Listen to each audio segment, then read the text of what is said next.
Do you want to talk about another EV that might not ship? Oh yeah, that's a great segue. We came into the studio today and somebody had put in the Slack a link to a Polestar blog post. They just posted on this Polestar O2 concept car. Yeah. And just from the preview and the thumbnail, I was like, ooh, that looks kind of nice. I clicked it. I was like, this thing is sick. I hate seeing concept cars that I know for a fact will never ship that look super good. Yeah. Like, you remember the Sony car at CES like 2 or 3 years ago, however long it was? I've given up on trying to remember the Sony cars at CES. Not that it was the coolest car ever, but it was like, it had some cool ideas and it was a silver matte finish. It looked kind of nice. Okay. Yeah. But it was a Sony car sitting in a booth at CES. And at that moment, I knew this car would never exist. Yeah. Now, Polestar is talking about, this is a concept car, so we're using this design inspiration and blah, blah, blah. There's lots of reasons why concept cars exist. But then they do these promo videos of the car driving around looking cool. Yeah. It's a render, so it's just sort of promo for Polestar. But we were watching the videos, and I think I like the look of the aesthetic a lot. Let's try to describe it a little bit here. I thought it looked like a really, really modern, aggressive, sharp, like Nissan 350Z, like coupe roadster from the future. Exactly. Like kind of hatchback on the back, where it has that big lump on the back, and then straight down to a super sharp, almost like shark nose front end. And it's like if the 350Z and the Cybertruck had a coupe baby. Kind of, yeah. Yeah. And looked way cooler than the Cybertruck. Way cooler lights. I'm a fan. It has the very, very typical Polestar back single bar brake light that looks incredible back there. It's very angular. Yeah, convertible as well, which is of course in the renders had this really crazy way it folded back that we all know won't. Yeah, physics means that won't be able to happen like that. But it looked awesome except for the aero wheels. Yeah, I think that's the thing about EVs. This is from a video we scrapped, but every electric car needs to have good aerodynamics, but also wants to look good. Yep. And so one of the things we've seen is all right, if you put the aero caps on a Tesla Model 3, it gets 10, 7, 8, 9% longer range, but it looks way worse. Yeah. Do you want to do that? So Tesla's solution is, you can just pop off this plastic piece. It'll look cooler. You'll get less range. But if you want more range, embrace the ugly aero wheel. A lot of other manufacturers are just shipping the car with an aero type cap, basically closing up the spokes on the wheel.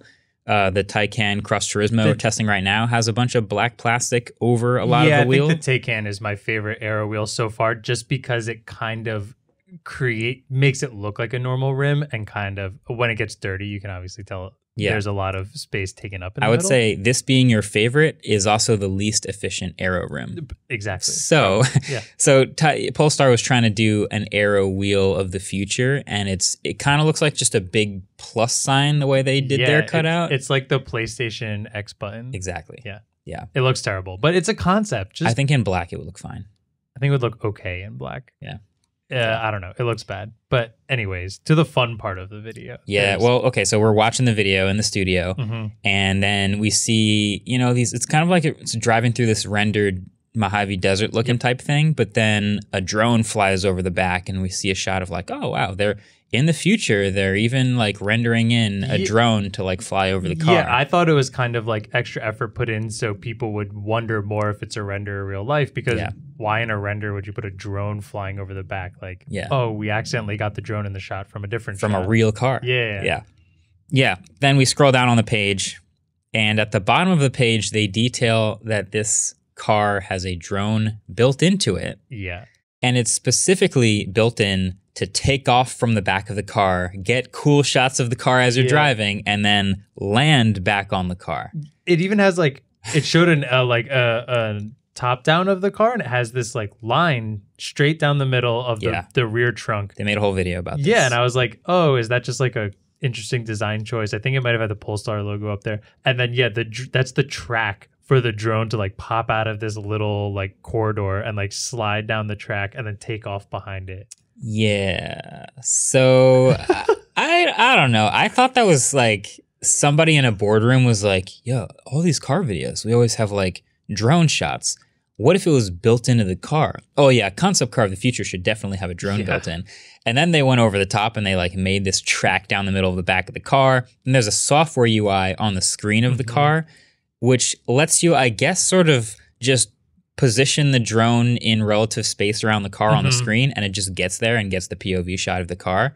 So if you're driving around, you can just get shots while you're driving easily. Target tracking, because we all know that every drone out there can keep up with an electric roadster. Well, that was the funny part to me, is I think the drone is less realistic than the car. It's far less realistic. It almost, so you mentioned before how concept cars like will never see the light of the day. I think you mentioned when we were watching it that you're so mad you'll never get to actually see this car. Yeah, but I'm only mad that I'll never see the Polestar because they won't make that car. Not that they can't. Yeah. I think they physically could make a car that looks like that, that is electric. It's an adjustment of the current Polestar, whatever.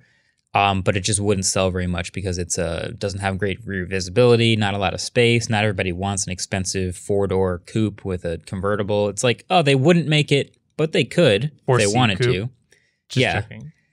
And then this drone is like, okay, theoretically, we have a drone that can pop out of the back of a car, take off from the back of the car, fly around, remote controlled by a system in the car, keep up with a car, have a long enough battery life to stay with the car, and then find the car again and land on it, and I guess charge from the car's battery. That doesn't exist. No, I don't. That won't will exist. Never exist. That will not happen. Yeah, this went from me thinking like, I'm hoping they eventually do something that looks like this car, like that looks similar. I do think there will eventually. I agree with you. There's not really that market of like people wanting EV roadster coupes like that right now, because it seems like a lot of those people are super car enthusiasts and they want to see EV take a few steps forward before they're making that leap. We see Tesla coming out with it, but that we all know that still isn't quite out yet. But the drone to me just made it feel like I had a little hope that maybe it would like come eventually, and that just was like they don't. Status. This is they don't care. Vapor, baby. I mean, it's great vapor. Great video, great looking car. I so hope something like that comes out in the future because it looks really good. It's kind of funny. We see all these like car of the future designs, and they all kind of have this like angular look, but that's not really any real car shipping yet. I'll say the Kia EV6, right? It's great. It's got some angles. It's got some literally angles. It's the angled version of the Ioniq 5. Right. I think that's the most futuristic looking street car shipping. Cybertruck Rivian. Yeah. Angle versus like flat Cheery, like Wally versus like killer yellow jacket robot. But I want to see more of these like angular sharp things. Yeah, I agree. I like angles. I love the new headlights that they're doing and stuff like that fit with the angles really well. And just and then when you add all that without needing a grill, I think it all comes out really, really good. Yeah. So I'm ready for that future of sharp angular cars with drones that fly out the back someday. Easy. Eventually. Probably in the next 2 years. For sure. Hey, thanks for watching this Waveform clip. Make sure you hit the subscribe button on this channel, not only so you don't miss clips, but so that also a drone will fly out the back of your computer and get a cool, sick POV shot of you hitting the subscribe button. And if you don't hit the subscribe button, TikTok might take over with its new 10-minute stuff. And we really don't want to have to do like part 1 through 10 of the Waveform podcast on 10-minute TikTok. Wouldn't want to have to do this in vertical. You don't want to see me in vertical. I look terrible enough in landscape. Yeah. So subscribe to keep this podcast horizontal. Exactly. That's actually way better. Keep this The button's horizontal, keep it horizontal. Perfect.